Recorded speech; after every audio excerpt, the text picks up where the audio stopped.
prices go up? Excuse me, we haven't asked you to speak yet, please. Right? Okay. Go ahead, please. Go ahead. Go ahead, please. Mr. President, you are meeting Prime Minister Modi of India this afternoon. What kind of trade and tariff relations would you like to have with India, and what's the vision for India? Yeah, India traditionally is the highest, just about the highest tariffed country. They charge more tariffs than any other country. And I mean, we'll be talking about that. But again, whatever they charge us, we're charging them. So it works out very well. It's a beautiful, simple system. And we don't have to worry about, gee, we're charging too much or too little. But traditionally, India is right at the top of the pack, pretty much. There are a couple of smaller countries that are actually more. But India is a they charge tremendous tariffs. I remember when Harley Davidson couldn't sell their motorbikes into India because of the fact that India, the tax was so high, the tariff was so high. And Harley was forced to build, I guess they built, I don't know, that was a while ago, but I think they built a factory in India in order to avoid paying the tariffs. And that's what people can do with us. They can build a factory here, a plant or whatever it may be here, and that includes the medical, that includes cars, that includes chips and semiconductors, that includes everything. If you build here, you have no tariffs whatsoever. And I think that's what's going to happen. I think our country is going to be flooded with jobs. What should consumers expect? Are prices going to go up short-term, well, long-term? Not necessarily. I mean, not necessarily, but I'll tell you what will go up is jobs. The jobs will go up tremendously. We're going to have great jobs for everybody. This is something that should have been done many years ago. China did it. I mean, China did it at a level that probably nobody's ever seen before. If you manufactured a car, you couldn't send it into China. The tariff was so high, so everybody went and they built in China. It was no big secret. So we're going to see, but it's going to mean tremendous amounts of jobs. And ultimately, prices will stay the same, go down. But we're going to have a very dynamic country. But if prices go up, Mr. President, because of these tariffs, who do you think voters should hold responsible? Oh, I think what's going to go up is jobs are going to go up. And prices could go up somewhat short term, but prices will also go down. And I think the farmers are going to be helped by this very much because product is being dumped into our country and our farmers are getting hurt very badly by the last administration. The last administration hated our farmers, like at a level that I've never seen before. I think our farmers are going to be helped.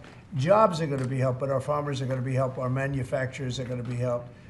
And again, if somebody wants to come in, including the car companies, if they want to come in and build car plants, they'll do it without tariffs, and therefore prices won't go up. There could be some short-term disturbance, but long-term, it's gonna make our country a fortune. So Americans should prepare for some short-term pain. No, you said that. I didn't say that. But if the prices go up, let's see what happens. Nobody really knows what is going to happen, other than we know that jobs are going to be produced at levels that we haven't seen before. We know that we think interest rates are going to ultimately be coming down because of things that happen, and they go hand in hand with the tariffs. But we think that the prices for some things, many things, it could be all things, will go down. Ultimately, will go down. Mr. President, can you explain the timeline here, sir? There's a period of time for a review, a report, 180 days. Sure. What's the earliest date that you think tariffs will actually be implemented and executed? Well, I would say, maybe I'll ask Howard to answer that, because he's going to be the one that's implementing. What do you think? Our studies should be all complete by April 1st. So we'll hand the president the opportunity to start on April 2nd if he wants. So I think we'll be ready to go on April 1st, and we'll hand it to the president, and he'll make his decisions. But remember, if they drop their tariffs, prices for Americans are coming down. Our production's going up, and our costs are going down. Remember, it's a two-way street. That's why it's called reciprocal. Have you spoken to any American CEOs directly about this? Are they calling you and asking for I've spoken to many, and many love it. And they say this is going to be the thing that makes our country really prosperous again. And this is going to be what pays down to $36 trillion in debt and all the other things. And this is going to be This is an amazing day. I think this is going to be a very big day and in a very positive way for our country. Yes, please. Mr. President, you've talked about the VAT and the EU before and your concerns with how the EU treats you. Do you have a number in mind on the European Union? Do you have an idea of where that number is going to land? Well, what they are now is they have a 20% VAT tax, which we're considering to be similar or the same as the tariff. Plus, they charge lots of fees. And, you know, they're doing something else. European Union's been very tough on our companies. They sued Apple, they sued Google, they sued Facebook, they sued many other companies, and they're American companies, and the kind of numbers are staggering. And the court system over there is not very good to our companies. If you know that Apple had to pay, I think, $16 billion in a penalty, a court case that was really shocking because most people thought they would have won that court case, people that watched it. So they've been very tough. Airlines have called me up and they said, could you help us with Europe because they're charging us so many different fees. I got a call from the head of American, United, and other airlines saying, every time we land a plane, we get just absolutely killed by the European Union. And so they haven't been treated as good. You know, we think the European Union is wonderful. We all love Europe, love the countries in Europe. But European Union has been absolutely brutal on trade. Canada's been very bad to us on trade, but now Canada's going to have to start paying up. And Canada's been tough on the military because they have a very low military cost. They think we're going to, you know, protect them with our military, which is unfair. So Canada's going to be a very interesting situation because, you know, we just don't need their product. And yet they survive off the fact that we do 95% of what they do. And Canada is just absolutely, I say it, and sometimes people smile and sometimes they say, great idea, but Canada, their taxes would come down greatly. Their security would go up greatly. Amazing things happen to Canada. And really Canada in this particular, why would we pay $200 billion a year in subsidies to Canada when they're not a state? You do that for a state, but you don't do that for somebody else's country. So I think Canada is going to be a very serious contender to be our 51st state. Negotiations going with Canada. There was obviously a delay in implementing those tariffs. I spoke to Governor Trudeau on numerous occasions, and we'll see what happens. But it just sets up so good for them. Look, the people would pay much less tax than they're paying right now. They'd have perfect military protection. They don't have any military protection because and you take a look at what's going on out there. You have Russian ships, you have China ships, you have Chinese ships, you have a lot of ships out there, and you know, people are in danger. This is a different world today. It's a different world. They need our protection. Yes. You just mentioned Elon Musk and the efforts that he's undertaking with your authority. You granted him new authority this week. Will he secure any new government contracts while he is working on DOGE? No, not if there's a conflict. If there's no conflict, I guess what difference does it make? But we won't let him do anything having to do with the conflict. Are you personally checking to make sure there's no conflicts of interest? Yeah, I am. He answers to you. Sure, he does. First of all, he wouldn't do it, and second of all, we're not going to let him do anything where there's a conflict of interest. Mr. President, your negotiations with the EU are there's discussions ongoing already. How quickly do you expect that you'll hear back from them about any of these other measures? I can't tell you, yeah. The EU's been very nasty. It's just been, they haven't treated us properly. Look, we were great to them on NATO. Essentially, it's a similar group of countries. When I came in, my first term, I raised their fees. I mean, they were not paying. We were paying for, in my opinion, almost all of NATO. And now, you know, I had the bad moment with the press where the press said, well, does this mean you won't protect them? And I said, I won't protect them if they're not paying. But because I said that, the Secretary General, as you know, said it was the greatest thing he's ever seen because the money came pouring in. But they don't treat us right on trade. They don't treat us right on the military either. I mean, if you look at Ukraine, we're in for probably $200 billion more than Europe. Why are we in for more than Europe? We're in for more than Europe. I mean, think of it, or NATO. I mean, let's call it NATO because Canada's in. By the way, Canada is just about the lowest payer also, you know, they shouldn't be. are just about the lowest payer in NATO, in addition to everything else. So Canada's really been taken advantage of. And if they had to pay just something modestly fair, they wouldn't be able to succeed as a country. And that's why I feel they have to become a state. Yes, ma'am. Thank you, Mr. President. Is it your expectation that partners will offer major concessions and that you actually don't end up applying those tariffs? No, I think that a lot of them will stay the same, and whatever they pay, I'll pay. I mean, we'll have a lot of them stay the same. I think some. Look, I heard they, as an example, EU lowered their tax on cars down to the exact same amount that they were much higher. They were approximately 5 times higher, and they lowered them down to the exact tax that we're charging. That took place like yesterday or the day before. Is that a correct statement? I think so, yeah. Do you expect any exemptions or waivers? I don't expect that, no. This is a simple system. I mean, there wouldn't be any. And in the case of Apple, I gave them a waiver, an exemption in my first term because Samsung was in South Korea. And Samsung didn't have to pay the tax because it was a tax on China. And Apple makes a lot of their product in China. So I did that because it wouldn't have been fair. But now this applies to everybody across the board. This is a much simpler way of doing it, much better way. Did you see you had that major call yesterday with President Putin of Russia. President Zelensky responded today basically saying any agreements they won't accept unless they're made with Ukraine. Will Ukraine have a seat at that table for those negotiations? Of course they would. I mean, they're part of it. We would have Ukraine, we would have Russia, and we'll have other people involved too. A lot of people, a lot of forks in the a lot of forks in this game. I'll tell you what, this is a very interesting situation, but the Ukraine war has to end. The young people are being killed at levels that nobody's seen since World War II, and it's a ridiculous war, and it has to end. We had a good talk with President Putin. I had a good talk with President Zelensky, very good talk.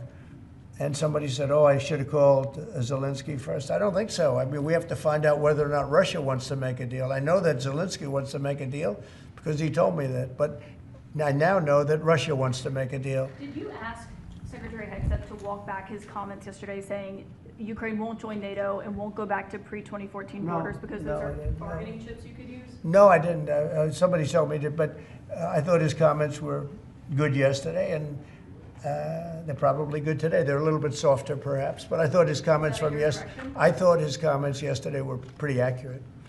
I don't see any way that a country in Russia's position could allow them, just in their position, could allow them to join NATO. I don't see that happening. And long before President Putin, Russia was very strong on the fact that, I believe that's the reason the war started, because Biden went out and said that they could join NATO, and he shouldn't have said that. As soon as he said that, I said, you know what? You're going to have a war now, and I was right about that. This is a war that would have never happened if I were president. But you don't think it's President Biden's fault, not President Putin? I mean, he's the one. I think Biden is incompetent, and I think when he said that they could join NATO, I thought that was a very stupid thing to say. I thought when he said, well, it depends if it's a minor incursion. In other words, it's okay if Russia does a minor incursion. I thought that was a very foolish thing to say. The other thing that got it started was how badly Milley and these stupid people, the bad generals, how badly they did with Afghanistan. I was going to pull out, but we were pulling out with dignity and strength, and we were going to take our equipment with us and everything else. They are, I mean, what they're doing is, what they did with that, I think Putin looked at that mess and he said, wow, this is a great time, I'm going to go in. But what the Americans said, I'm not blaming Americans, but I will say what they said had a big influence on his deciding to go in. Yeah. When Elon Musk met with Prime Minister Modi earlier today, did he do so as an American CEO or did he do so as a representative of the U.S. government? Are you talking about me? No, Elon Musk. Elon, I don't know. They met, and I assume he wants to do business in India. But India is a very hard place to do business in because of the tariffs. They have the highest tariffs just about in the world, and it's a hard place to do business. No, I would imagine he met possibly because, you know, he's running a company. He's doing this as a as something that he's felt strongly about for a long time, because he sees what's happening and he sees how the country is really being hurt badly by all of the fraud, waste, and abuse. Yeah. So how will you know whether he's meeting with the CEO or meeting with a representative of your government? Well, he's meeting with me in a little while, so I'm going to ask him that question. All right? I'll ask him that question. Yeah. On auto tariffs, what should we expect, sir? You mentioned obviously steel and aluminum and pharmaceuticals. What are you thinking about auto tariffs? We haven't talked about that much. I think autos are coming soon. I think they're all coming more or less at the same time. And it's not going to be a big shock to the system. But what it's going to do is it's going to bring pharmaceuticals back to our country. Much more important than the money.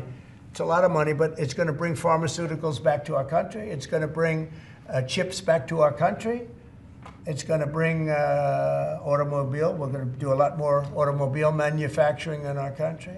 You know, when I did this, when I announced this during the campaign, they were going to build the largest car plant in the world in Mexico. It was almost under construction. It was just starting. And when they heard me make that statement, and they thought I was going to win the election, actually, it was a few months before the election itself, China was building the car plant. It was going to be the largest in the world. They immediately stopped construction. You can see the foundations there. They immediately stopped. When they heard I was doing this, that would have destroyed Detroit. It would have destroyed Michigan. This plant would have taken up more than almost the whole state built. And it would have been very destructive. When they heard me speak, and they said, wow, if he gets in, we're gonna lose our shirt. So they stopped building. That's the impact that tariffs have. Again, you know, I say it, and I say it loudly. It's the most beautiful word, but now I say religion, love, and a couple of other things are more beautiful, because I got in a lot of problem with the fake news when they said, oh, other things are more important. God is more important, but these are the words. But I would say it's number 4 or 5. To me, it's the most beautiful. And I'll tell you what, I think really reciprocal tariffs, those 2 words, reciprocal makes tariffs really fair. There should be no exemptions, right? It would be all auto imports? Any exemptions, no, because you don't need to. With reciprocal, you don't need to. Mr. President, Gavin Klager just arrived at the IRS. Fox Radio. Do you have a update on the TikTok negotiations? Yeah, we have a lot of that people. Timeline's running out, isn't it? Sure, well, I have 90 days from about 2 weeks ago, right? And I'm sure it can be extended, but let's see, I don't think you'll need to. We have a lot of people interested in TikTok, and I hope to be able to make a deal. I think it would be good. You know, people have learned it's very popular, and we'll have to probably get approval from China to do it, but we have a lot of people that are interested, and a lot of people, I think China will be interested because it's to their benefit too. So I look forward to that, but we have a lot of people that are interested in TikTok, quite a few.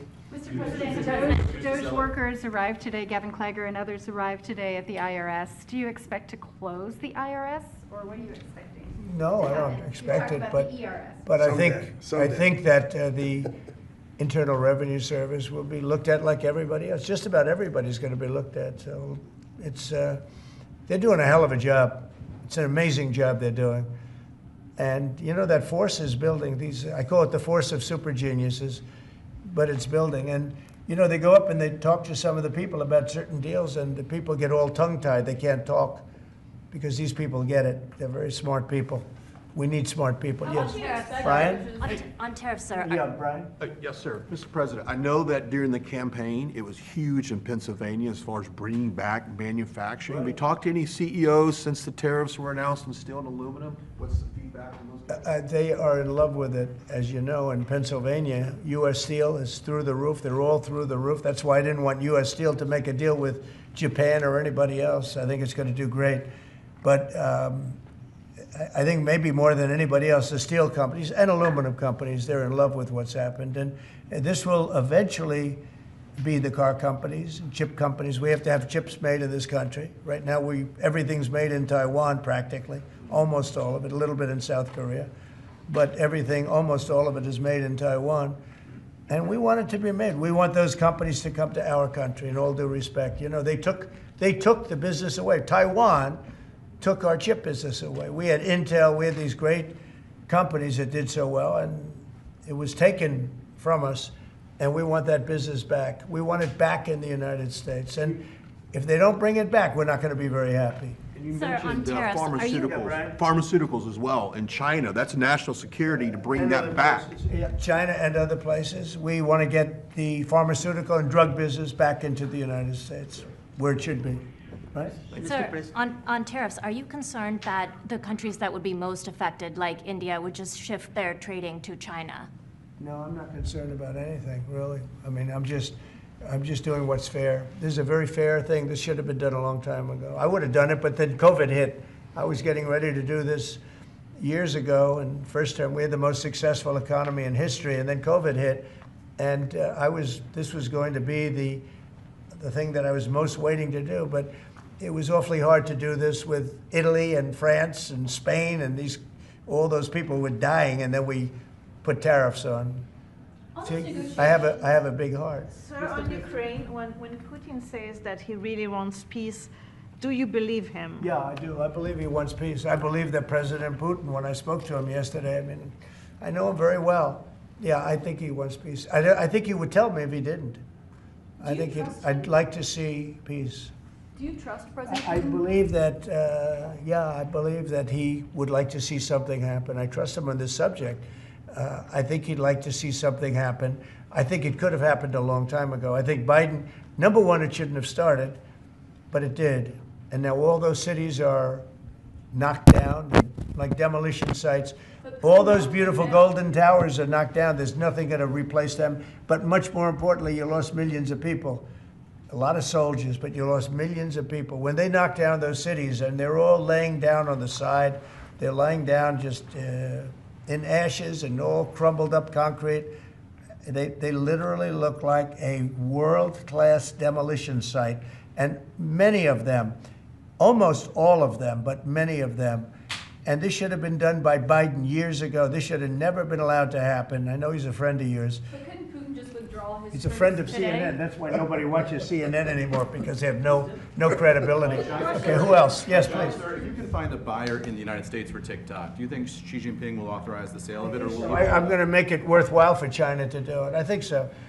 I mean, I got to know TikTok because during the election, I ended up with 36% higher than my opponent with youth. Okay, that never happened before. That's always been a Democrat thing, youth. It became a Trump thing. And I think TikTok, I think Joe Rogan was a part of it. Some of the great people that I did interviews with were a part of it. But I think that TikTok was I think it was a big part. Look, as you know, we were up by 36% with youth. The Republican was never up with youth.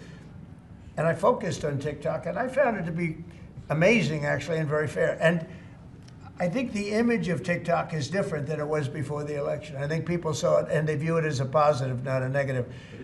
I think it'll be to China's advantage to have the deal be made, yeah.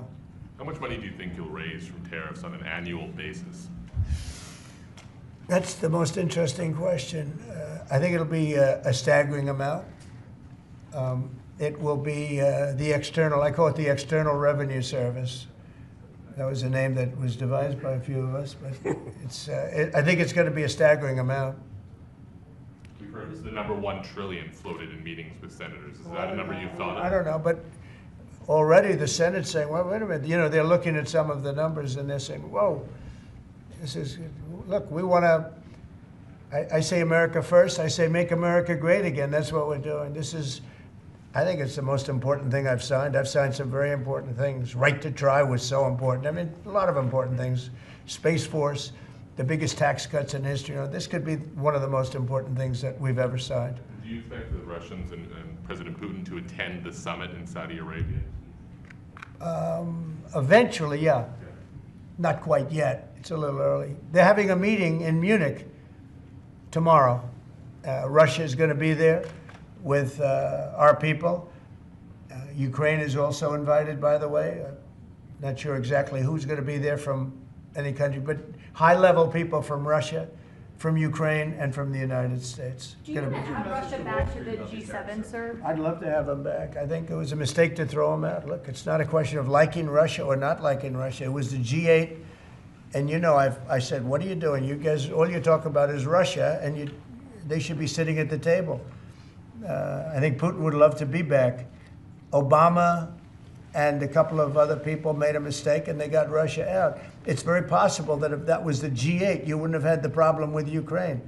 And if I was president, you definitely wouldn't have had the problem with Ukraine. Russia would have never attacked Ukraine.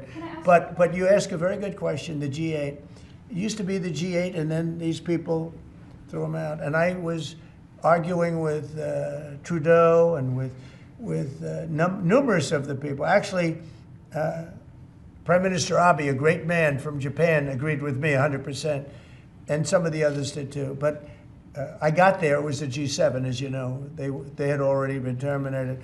I think it would have been very helpful, and it still would be helpful to have Russia be a part of that mix. And I think if they were, I don't think you would have had the problem that you have right now. Russia is part of the G20. They kicked them out, of course, because they illegally annexed Crimea.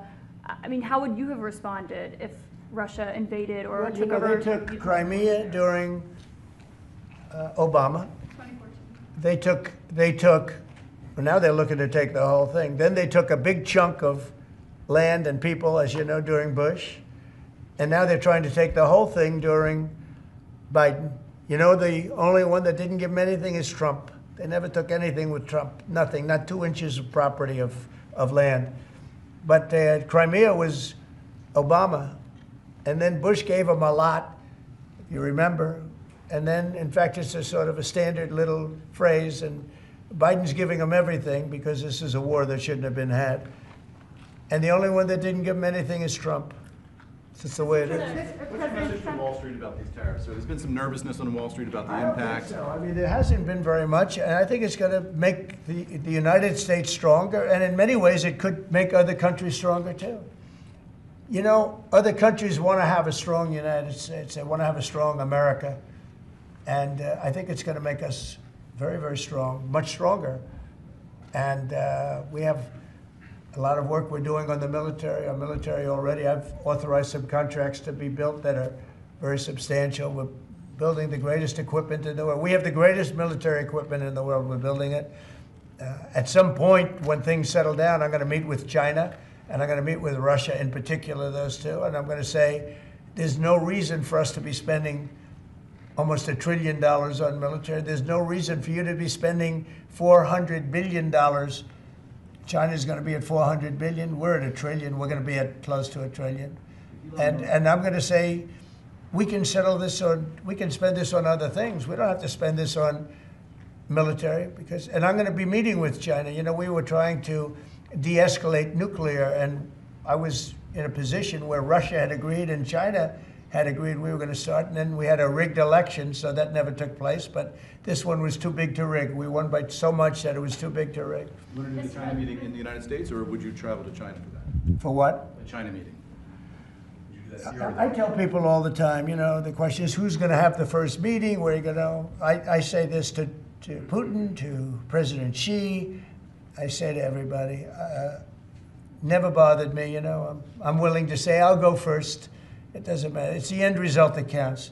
So it doesn't make any difference. When do you want to have a conversation about global defense spending, you, China, Well, Russia? I'd like to have that, as soon as things settle down, I'm going to have that conference, primarily with China and Russia, because those are the two that really are out there. And we're going to have them spend a lot less money, and we're going to spend a lot less money. And I know they're going to do it.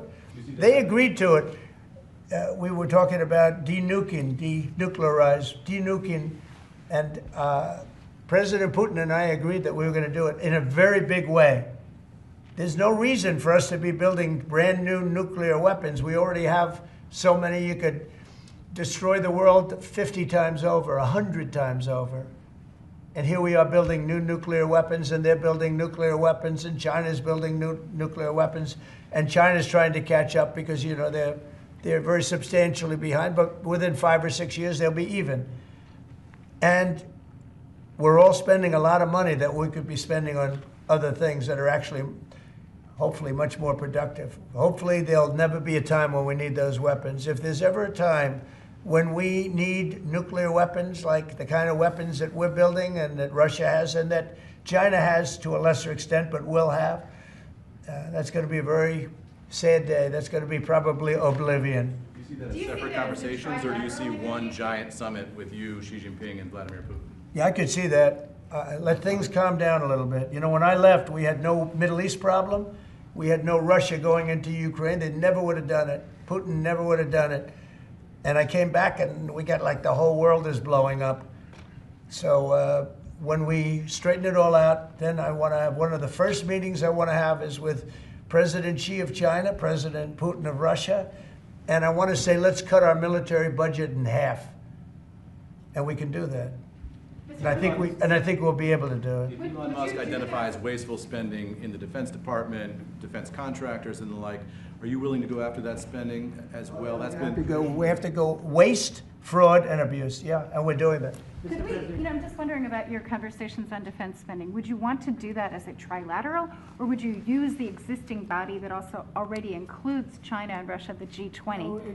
No, it's the people. It's President Putin, President Xi. I don't need bodies. I don't need anything. It's people. It's all about people. It's about relationship and people. And, you know, I've had a good relationship with President Putin. I've had a good relationship with President Xi. It's about people. And I think when things straighten out, which I hope will be in the not too distant future, the meeting I want to have first is a meeting with China and a meeting with Russia on slowing down, stopping, and reducing nuclear weapons in particular, and also on not having to spend the kind of money we're all spending on weapons, military weapons generally. I think my question is, would you have those meetings separately with each of those leaders, or would you try to bring them all together? Both. You start off separately, and that's what was happening. I was dealing with President Putin. We had really an understanding where we were going to denuclearize. What a beautiful term that is, right? Denuclearize. What a great thing if we could do that. And we were going to, he really liked the idea, and so did I. And we had then called China, and China was very open to it. And then COVID hit, and then we had a rigged election. But now there was no rigged election. Now we have an election that was too big to rig. That's what my whole theme was, too big to rig. And they tried, but they didn't pull it off. Sir, as part of the reciprocal tariffs, would you also direct agencies to study the impact they would have on prices in the U.S.? No, there's nothing to study. There's nothing to study. It's going to go well. The United States is going to become a very, very strong economically country. Yeah. Mr. President, in the past you have spoken against BRICS. India is part of BRICS. Do you want to dismantle BRICS, or you want to, US want to be part of it? I don't care, but BRICS was put there for a bad purpose, and most of those people they don't even want to talk about it now. They're afraid to talk about it because I told them if they want to play games with the dollar, then they're going to be hit with a 100% tariff the day they mention that they want to do it. And they will come back and say, we beg you not to do this. BRICS is dead since I mentioned that. BRICS died the minute I mentioned that. And I remember when Obama and Biden in particular, I guess he said that, they have us over a barrel. They don't have us over a barrel. We have them over a barrel. If BRICS wants to play games, those countries won't trade with us. We won't trade with them. And if any trading gets through, it'll be 100% tariff at least. On your What cabinet, would be You know what? When they hear that, what do you think they're going to do? They're going to say, look what happened to BRICS. They didn't want to talk about it. They don't even want to admit that they were a member of BRICS. That's what's happened. On your cabinet, sir, we saw Robert F. Kennedy Jr. get confirmed. He's going to come in here and be sworn in. Mitch McConnell has now voted against several of your nominees. He voted against RFK Jr. as the next health secretary, citing conspiracy theories. What's your reaction to that? Well, I feel sorry for Mitch. And I was one of the people that led. He wanted to go to the end, and he wanted to stay leader. He's not equipped mentally. He wasn't equipped 10 years ago mentally, in my opinion. He'd let the Republican Party go to hell. If I didn't come along, the Republican Party wouldn't even exist right now. Mitch McConnell never really had it. He had an ability to raise money because of his position as leader, which anybody could do. You could do it even, and that's saying a lot. But the fact is that he raised money and he gave a lot of money to senators, and so he had a little loyalty based on the fact that as leader you could raise a lot of money. Senators would call me and they say, he wants to give me 20, 25 million, can I take it? I'd say, take the money, take the money. But he engendered a certain amount of, I don't even call it loyalty, he was able to get votes. But I was the one that got him to drop out of the leadership position, so he can't love me. But he's not voting against Bobby, he's voting against me, but that's all right. He endorsed me. You know, do you know that Mitch endorsed me, right? Well, he did You have think that was polio, easy? and What? He had polio, obviously, and his. I don't know. I don't know anything about he had polio. He had polio. Are you doubting that he had polio? I have no idea if he had polio. All I can tell you about him is that he shouldn't have been leader. He knows that. He voted against Bobby. He votes against almost everything now. He's a very bitter guy, and we have a very strong party, and he's almost not even really a very powerful member. I'd say he's not a. He's lost his power, and it's affected his vote.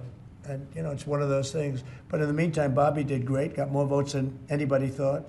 And I think he's going to do phenomenally, just phenomenally in that position. And everybody else likewise did well. Not only well, they got more votes than anybody thought. Tulsi, look at how she did. She did great. Marco got 99 votes. How about that? And Marco got 99 votes. And Marco, by the way, I have to tell you, Marco Rubio's done a fantastic job. He's been a great Secretary of State. They're all doing great. But we're going to have a swearing in today, and maybe we're going to have a second one, because I hear we have a couple of them coming up.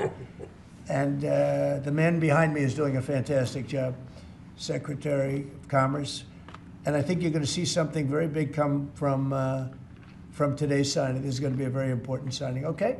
U.S. Steel, sir, can I ask very quickly? You said you'd meet with the head of that company and the Japanese company. U.S. Steel is going to be here, and a lot of the steel companies are coming. I think steel companies, they love what's happening to them. We saved it. If I didn't do the tariffs from my first term, you wouldn't have one steel company here. You wouldn't have one steel. There wouldn't be a steel company alive in the United States. And right now, they're going to be thriving. They're doing very well, but they're going to be thriving.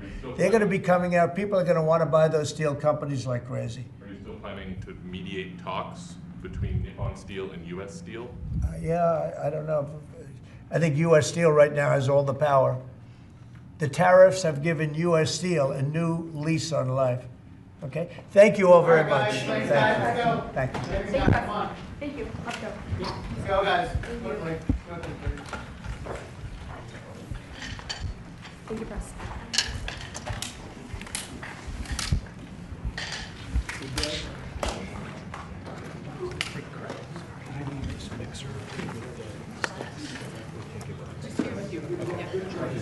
We can leave the stage, right? Okay.